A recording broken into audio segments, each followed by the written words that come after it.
Bienvenidos a nuestra tercera clase del Seminario de Motivación de las Decisiones Jurisdiccionales y los Recursos.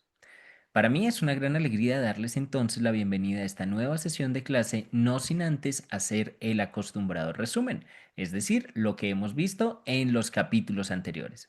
Para ello entonces, a continuación vamos a tener un breve resumen sobre los temas abordados en la clase 1 y en la clase 2 que nos permitirán profundizar e iniciar el estudio de los temas propios de esta nueva sesión de clase. En este sentido, vamos a desarrollar durante el día de hoy el siguiente cronograma. Nuestra sesión, por supuesto, como siempre, iniciará a las 6:30 de la tarde y estará, por supuesto, hasta las 6:40, dando un tiempo prudencial para que todos los estudiantes se conecten. Durante este tiempo prudencial tendremos, como siempre, la posibilidad de solucionar dudas entre nosotros. Luego, desde las 6:40 a las 7, tienen la posibilidad de ver este resumen. El resumen no dura tanto, pero dejamos todo ese tiempo por si alguien tiene algún problema de conexión o lo que corresponda. En este video entonces vamos a encontrar no solamente el resumen, sino también vamos a ver la formulación del segundo caso, un caso que vamos a tener la posibilidad de desarrollar entre todos entre las 7 de la noche y las 7:40. Para ello, en nuestra plataforma de Zoom organizaré una serie de pequeños grupos. Estos grupos, como siempre, tendrán la oportunidad de analizar los sucesos jurídicamente relevantes, formular el problema jurídico y aproximarse a una posible solución argumentada para tener la posibilidad entonces de aplicar los conocimientos que hemos visto y dar un paso adicional hacia los nuevos debates que vamos a abordar en la sesión de hoy. Luego, de 7:40 a 8 de la noche tendremos receso. Esto es importante tener en cuenta que aunque está programado el receso, si en el grupo necesitan más tiempo para adelantar la solución de la situación, pues pueden utilizar este tiempo del receso para ello. Eso sí, lo importante es que a las 8 de la noche todos vamos a volver a la sesión plenaria, la sesión conjunta, y vamos allí hasta el final de la clase a socializar los avances y las propuestas que cada uno tuvo la oportunidad de realizar y por supuesto hacer una retroalimentación conjunta en la cual vamos a ver las fortalezas de su desempeño en la actividad desarrollada y también las posibilidades de mejora, siempre en tono de aprendizaje. Siendo así, teniendo en cuenta entonces el cronograma que vamos a llevar hoy en nuestra sesión de clase, consideremos que cuando iniciamos nuestro seminario de motivación de decisiones jurisdiccionales y recursos, dijimos que aunque nos vamos a centrar en el rol del juez, la idea es ampliar la posibilidad y saber que esto aplica para cualquier abogado. Claro, las situaciones y los ejemplos los estamos direccionando hacia la actividad que se esperaría hacer dentro de la aplicación de las funciones de un juez, pero esto bien puede funcionarle a un abogado litigante, un abogado académico, a un, digamos, funcionario público, entre otras posibilidades de desempeño profesional. En este sentido, la primera clase nos permitió organizar el tema de la motivación de las decisiones jurisdiccionales en 4 niveles del conocimiento. Estos 4 niveles del conocimiento tienden a responder a una serie de investigaciones que a lo largo del tiempo hemos desarrollado y que por supuesto pueden consultar digamos, en el material bibliográfico que he tenido la oportunidad de compartir a través de las aulas virtuales que tiene dispuesta su institución para ello. Y esto entonces vamos a tener que en un primer momento vamos a considerar los conocimientos declarativos. ¿Cómo es esto, profesor? Claro, cuando nos aproximamos al ejercicio del derecho, un primer paso muy importante es considerar aquellas descripciones que responden a las preguntas del quién, del qué, del dónde, del cuánto, del cuáles. Esta información es fundamental para que tengamos la posibilidad de entender los antecedentes, los sucesos jurídicamente relevantes de una situación en concreto. Una vez que ya tenemos esas descripciones, si nosotros pensamos en un documento jurídico que sea una demanda, una denuncia, un derecho de petición o una sentencia o un recurso, temas propios de nuestra clase, pues esto hace referencia a la primera parte del documento, que es los antecedentes. Siempre que iniciamos un documento con relevancia jurídica, va a iniciar entonces por estos antecedentes descriptivos donde nos ubica no solamente en torno al sujeto activo de la acción, sino la acción que desarrolló con condiciones de tiempo, ¿cierto? Con condiciones de lugar y algunas preguntas que pueden o no estar dependiendo de la estrategia que usted vaya a adelantar. Así entonces, en la primera clase pudimos ubicarnos en torno a esas descripciones y ver que algunos podemos tener una tendencia más descriptiva que otros. Sin embargo, lo interesante de la descripción es que no nos limitamos solamente a declarar información dentro del ejercicio profesional, sino que cuando nosotros ya tenemos la información descrita, tenemos la oportunidad de aplicar un procedimiento que responde a la pregunta del cómo. Claro, cuando se activa el derecho, cuando empezamos a subir esta escalera a través del derecho, esta situación descriptiva generalmente va a exigir que el derecho nos permita gestionar un conflicto. Así que el procedimiento nos va a responder a cómo gestionar ese conflicto. No basta con que en el derecho sepamos qué pasó o cuál es el conflicto, no, sino que es fundamental asegurar responder a cómo gestionamos el conflicto desde una perspectiva aplicada. Allí entonces, cuando nosotros vemos un documento con relevancia jurídica, sea sentencia, recurso o cualquier otro, estos procedimientos hacen referencia, por ejemplo, a la formulación de un problema jurídico, a la formulación de una pretensión, al análisis de esas pretensiones dentro de un espectro de decisión que, por supuesto, ese fue el tema central de nuestra segunda clase. Estos procedimientos incluyen también, desde una perspectiva aplicada, siempre desde una perspectiva aplicada, la posibilidad de considerar las competencias, las jurisdicciones, si voy a este juez, si voy al otro, y esto en conjunto entre los conocimientos declarativos y los procedimentales nos permite entonces tener una formación técnica o que algunos denominan tecnóloga. Ya cuando damos un paso adicional hacia la educación profesional o al desempeño profesional, no basta con decir qué pasó y cómo lo soluciono. No, yo necesito saber argumentativamente aquel fundamento, el sustento que me va a permitir adoptar una decisión u otra. En derecho hay muchas decisiones que podemos tomar sobre una misma situación. La idea es que seamos capaces de argumentar por qué esta decisión y por qué no otra. Y de ahí se desprende el éxito de una decisión jurisdiccional o de un recurso. No basta con que un juez diga, no, sí, yo creo que esta es la decisión desde el primer nivel, ¿cierto? Y pues, ¿cómo se debe cumplir? Así se debe cumplir. No, es fundamental que el juez tenga la posibilidad de desarrollar un ejercicio riguroso para convencernos, para persuadir al destinatario del mensaje. Y solo cuando tenemos esa argumentación es que podemos conformar los fundamentos de derecho.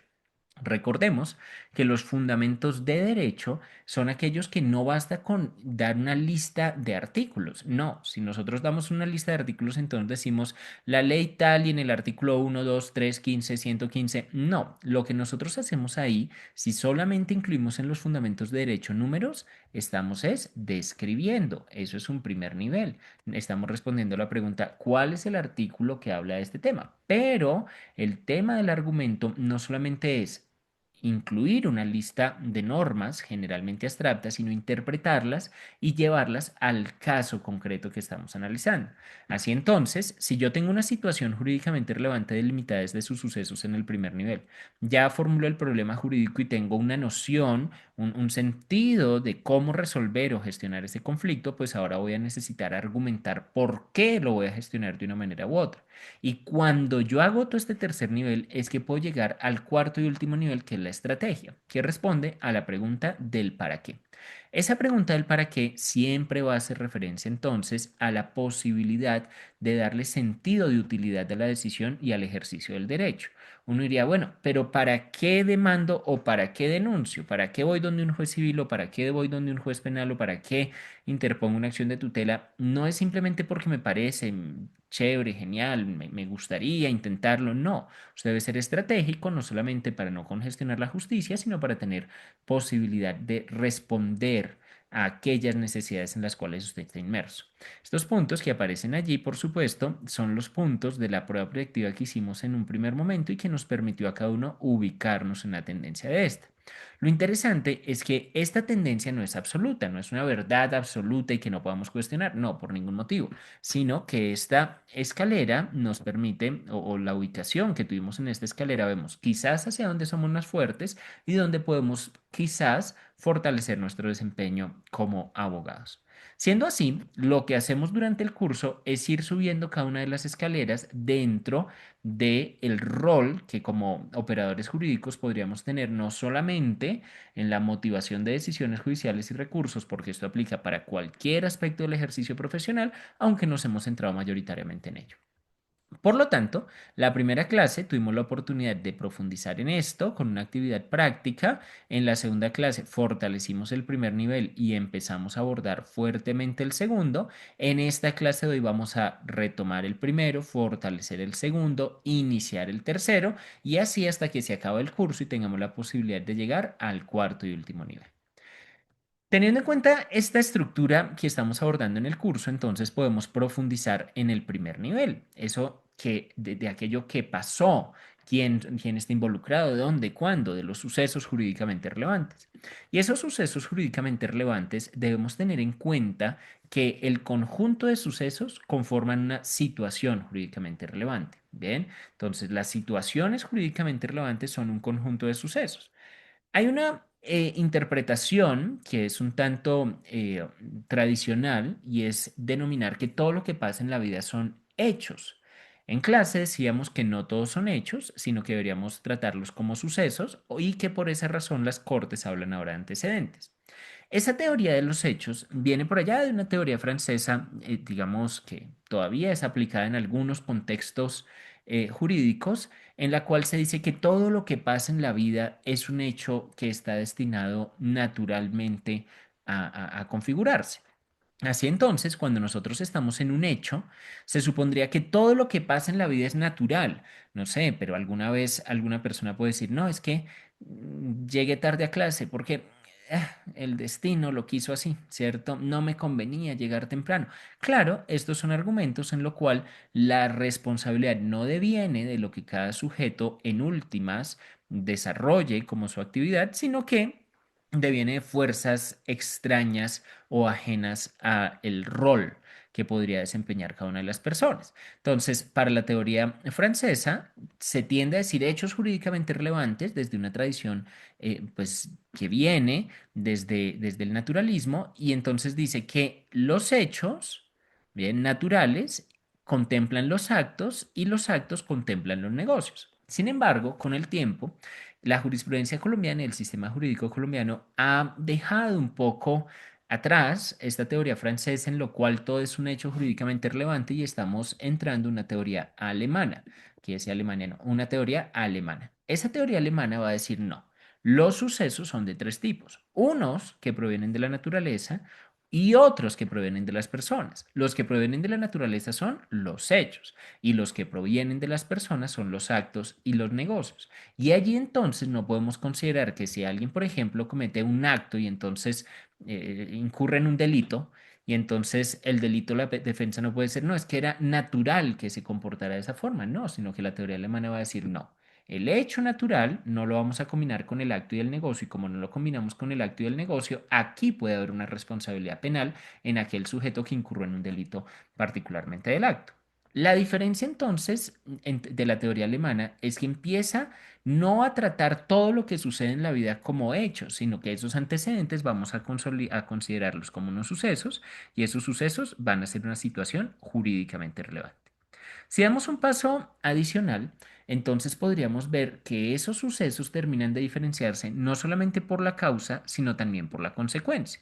Claro, el hecho es causado por la naturaleza, así que su consecuencia es determinada por la ley. Pero el acto es causado por las personas al igual que el negocio. Hasta ahí parece lo mismo el acto y el negocio. Lo que lo diferencia son las consecuencias. Mientras que las consecuencias del acto son determinadas de manera principal por la ley, en los negocios las consecuencias son determinadas de manera principal por las personas. Y en los actos solamente va a aparecer la ley, perdón, las personas de manera subsidiaria, cuando la ley no lo diga o la ley lo permita. En los negocios, la ley va a aparecer cuando las personas no digan algo o lo digan mal. Ejemplos concretos. Podríamos considerar este que les traigo aquí de una sociedad comercial, por ejemplo, que se vota dentro de una asamblea si se aprueban o no los estatutos del año anterior. Entonces, nosotros podríamos considerar, esto es 70, nosotros podríamos considerar aquí que se reúne la asamblea de socios, en la asamblea de socios se someten a consideración los estados financieros para su aprobación. Pero allí hay un debate, entonces dice, no, pensemos que hay un debate del 5%, que hay un 5% sin soportes, que son 800 millones, entonces uno diría, ¿será que se aprueba o no con un porcentaje de 5% sin soportes, que son 800 millones? Y uno eventualmente diría, veamos cómo votó la gente. Entonces, votaron, dicen, sí aprueba el 57%, no aprueba el 43%. Si analizamos este caso concreto, nosotros podríamos ver que la ley dice que la aprobación es con el 50% más uno, pero los estatutos en este caso exigen que sean del 70%. Así que uno diría, bueno, si yo quiero analizar una situación de una sociedad comercial donde se someten a aprobación unos estatutos, unos estados financieros, perdón, y unos estados financieros donde no hay soportes de 800 millones que se gastaron el año anterior, la pregunta es, ¿se aprobaron o no se aprobaron? Si nosotros aplicáramos a la ley, sí se aprueban porque el 57% votó a favor, pero si aplicáramos los estatutos, no se aprueba porque el 43%, digamos, votó en contra.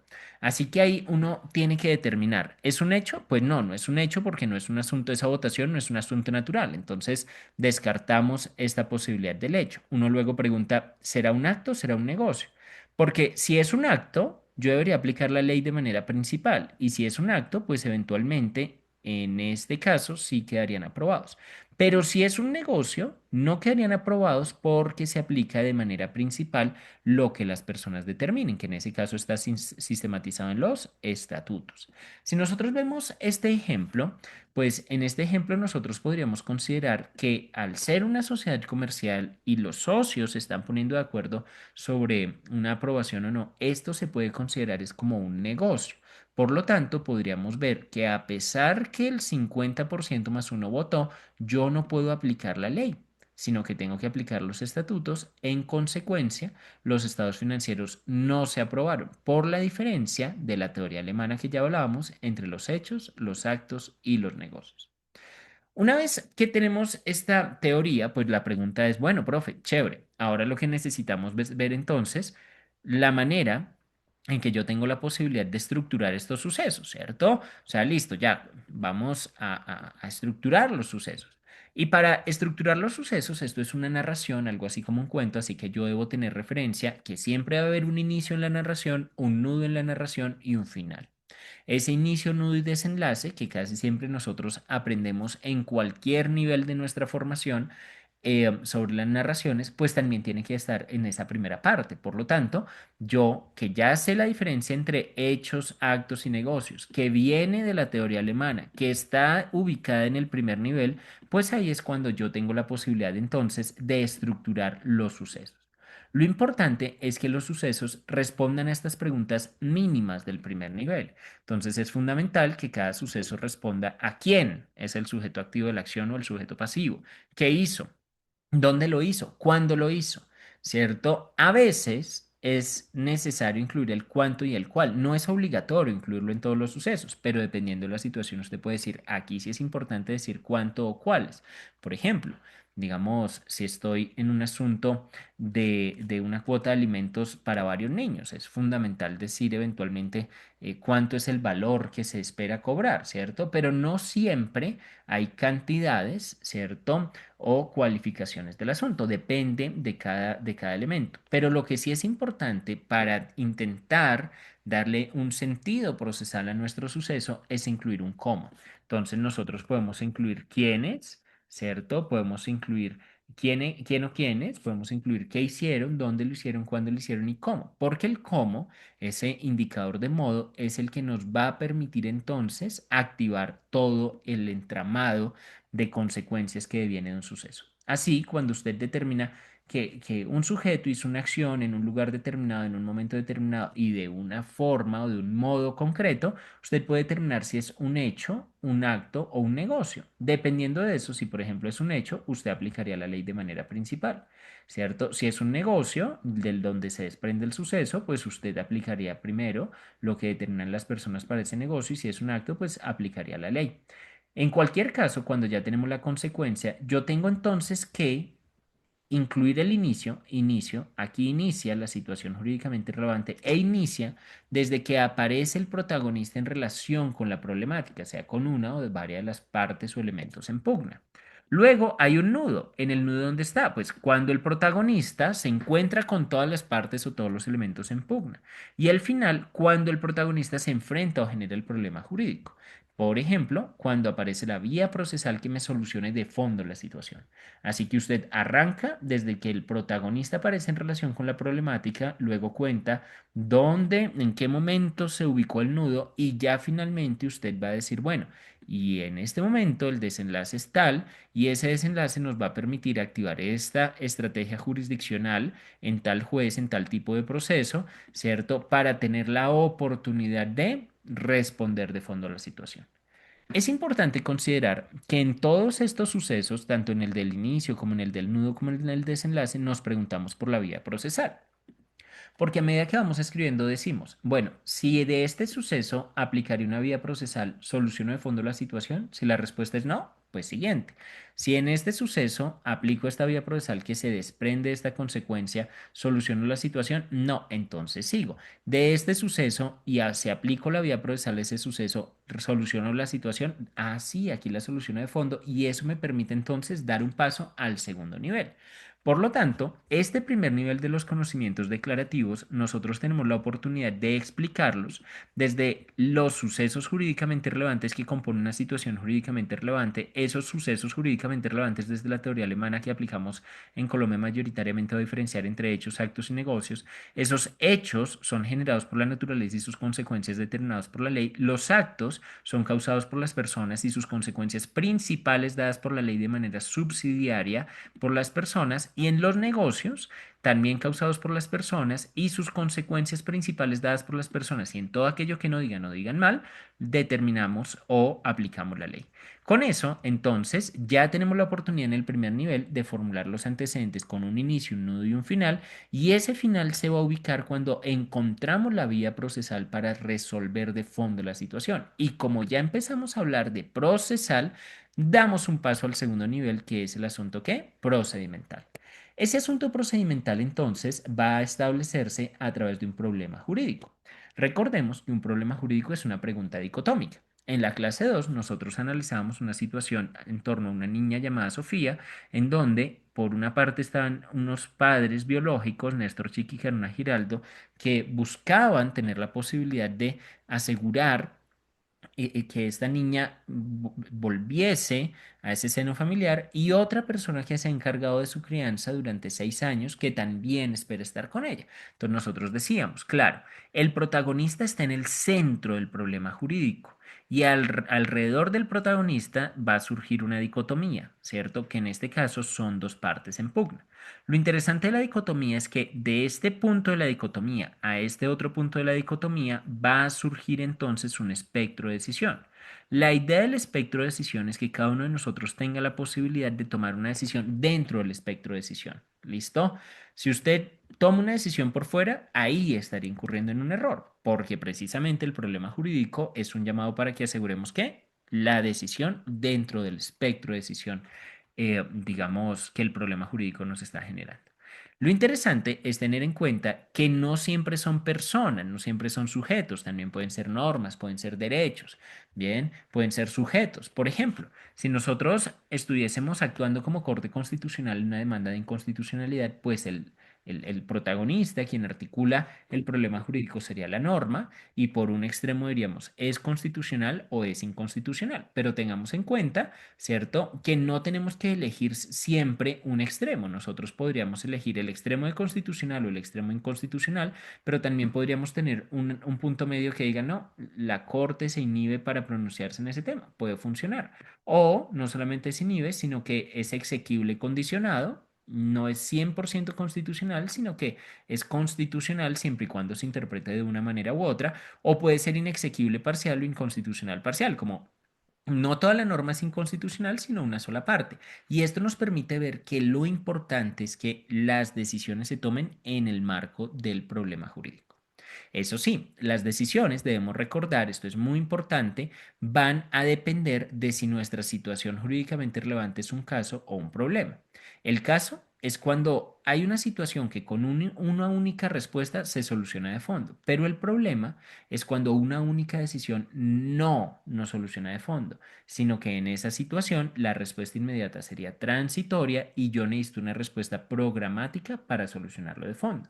En este sentido, bien, cuando nosotros llegamos a ello, y en estas situaciones problemáticas, las respuestas transitorias, bien, en esta situación siempre tienen que estar dentro del espectro de decisión, así como las programáticas, pero las programáticas se dan cuando necesitamos asegurar que a futuro haya un plan para responder a ellas. Y esto entonces nos permite entonces llegar a esta clase una vez finalizado el resumen. Y esta clase nos va a abrir la posibilidad a aplicar no solamente los niveles 1 y 2, sino iniciar el estudio del nivel 3. Para ello, la idea es que analicemos la siguiente situación, que es real. Aquí le generé mucho anonimato, por lo que corresponde a unos niños, pero es real. Así que quiero que la analicemos en calidad de jueces. Veamos qué hay por aquí. Tenemos que ubicarnos en algodonal. Ubiquémonos en la fe hoy, que esta situación sucede hoy. Ahí para responder al cuándo de nuestro primer escalón, hoy sucede. Y si hace falta alguna información de quién, qué, cuándo, dónde, cómo, usted podría complementarla en su equipo, aunque vamos a tener en cuenta esta información fundamental. Lo primero es que estamos ubicados en Algodonal Atlántico, donde inicialmente hay un hogar que vive la mamá y el papá. Y la mamá y el papá viven con dos niños, un niño que se llama Matías, que tiene 6 años, y otro niño que se llama Uldarico, que tiene 8 años. Matías y Uldarico. Todo estaba bien en el hogar hasta que los papás dicen no podemos continuar por mil razones personales y sentimentales entre ellos, así que el papá decide irse a otra casa en el mismo municipio de Algodonal, listo, en esa misma población. El asunto es que el papá y la mamá se separan de cuerpos, es una separación de hecho, y esta separación de hecho, pues llegan a un acuerdo y el acuerdo consiste en decir, mire mamá, usted se queda con Matías y Uldarico, no hay problema, y el papá le dice, yo le voy a dar dinero. No fijan una cuota de alimentos, no hay una conciliación, nada por el estilo. Es un acuerdo directo entre ellos y en ese acuerdo directo dice, vea, yo le voy a dar mensualmente tanto dinero que estoy seguro que es el que necesitan los niños. Y si necesita más, me cuenta. Y el papá le da sagradamente, juiciosamente ese dinero a la mamá, le alcanza a los niños, no le ha pedido más, está muy bien, digamos, el acuerdo económico. Pero el papá dice algo, el papá dice, puede ser, pero yo no quiero ya tener contacto con Matías y Uldarico. Usted encárguese de ello, yo voy a iniciar una nueva vida, así que yo le paso la plata y todo, pero encárguese usted de ellos, no yo. Bueno, la mamá acepta, etcétera, y los niños, pues ante la separación con el papá, pues siguen su vida normal. Lo interesante es que cuando los niños todos los días van al colegio, están juiciosamente en el colegio, están escolarizados, todo ello, cuando van al colegio caminando, es un municipio muy pequeño, así que van caminando, y cuando van caminando por este colegio, sucede que pasan frente a la casa del papá. En esta población es muy común que en la costa las personas se ubiquen en el solar de la casa, como enfrente, allí en la mecedora, etcétera. Entonces el papá está al frente y los niños cuando pasan le dicen, hola papi, papi, aquí estamos. Y el papá los ignora. Y entonces los niños dicen, bueno, de pronto no nos escuchó, vamos al colegio, en la tarde lo volvemos a saludar, papi, papi, los... No. Y esta situación hace que sea repetitiva una y otra vez. Entonces los niños pasan, no los saluda, van, no los saluda. Claro, el papá no quiere tener contacto, pero los niños se sienten mal. No se sabe la razón detrás de esto, pero los niños radican una acción de tutela. Saben ustedes que un niño puede radicar una acción de tutela a título personal. Probablemente alguien en el colegio le sugirió, algún trabajador social, profesor, lo que sea, le sugirió radicar la acción de tutela y lo interesante es que los niños le narran al juez toda esta situación, la situación de la separación de hecho de los papás, digamos que tienen por supuesto garantizados sus mínimos económicamente a través de ese acuerdo que hicieron entre ellos, pero que no, el papá no los saluda. Así que la pretensión de la tutela es que los niños dicen al juez, queremos que nuestro papá nos ame. Queremos que nuestro papá nos ame. Lo que queremos en este momento y a lo que los invito es que tengamos la posibilidad de abordar el nivel uno y 2. Así que en el nivel uno vamos a tener la posibilidad de incluir el suceso, máximo 3, máximo 3. Esta situación, la idea es que la sistematicemos en máximo 3 sucesos. Uno, 2 y 3. Ojalá podamos hacer esta tablita, ¿cierto? Ojalá podamos hacer esta tablita en un documento. Entonces decimos suceso, el suceso uno, el inicio, donde aparecen el protagonista o los protagonistas o lo que corresponde en relación con la situación, el 2 el nudo y el 3 el desenlace. Determinar el tipo de suceso de cada uno de, digamos, de estas narraciones, sea un hecho, un acto, un negocio, las consecuencias que determinarían la ley para los hechos y los actos o las personas para los negocios y la vía procesal para solucionarlo. Le doy una pista. Aquí ya los niños le seleccionaron a usted la vía procesal. La vía procesal que seleccionaron aquí los niños fue, digamos, la protección constitucional a través de la acción de tutela. Así que vamos a llegar hasta ahí. No activaron ninguna otra vía procesal, aunque podían ser posibles, no, pero los niños activaron esta. Y una vez usted tenga esa vía procesal que ya está enunciada y sistematizados estos sucesos, pues la idea es consolidar el problema jurídico, que ubiquemos aquí al protagonista como eje, ¿cierto? O al protagonista o los protagonistas como eje, que ubiquemos a los elementos en pugna y tomemos una decisión. Y esa decisión que tomemos, veamos si basta con una respuesta inmediata o necesitamos formular además de una respuesta inmediata una programática. Porque cuando tengamos ese espectro de decisión va a ser muy, digamos, orientador la adopción de la decisión y un eventual argumento. Entonces usted dice, yo tomo esta decisión por esta razón.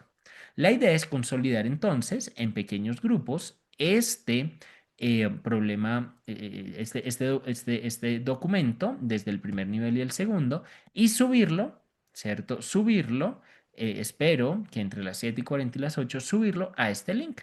Les dejo aquí el link unos minutos para que tengan la posibilidad de escanearlo. Por supuesto, yo estaré conectados con ustedes en la plataforma Zoom. Cualquier duda o apoyo que necesiten solamente es en sus pequeños grupos poner como solicitar ayuda o solicitar el profesor. A mí me genera una notificación, yo llego en ese grupo, aunque yo voy a ir pasando como siempre por cada uno de los grupos en orden. Así que, gente querida, bienvenidos a nuestra tercera sesión de clase donde confiamos en que podamos dar una solución de fondo a estos dos niños, Matías y Uldarico, que desde Algodonal requieren la aplicación del primer, segundo y tercer nivel dentro de una decisión jurisdiccional para responder a un asunto que, aunque puede ser cotidiano, representa en esta situación concreta un problema jurídico que un juez debe atender. Así que bienvenidos y estaré muy atento al apoyo que lleguen a necesitar.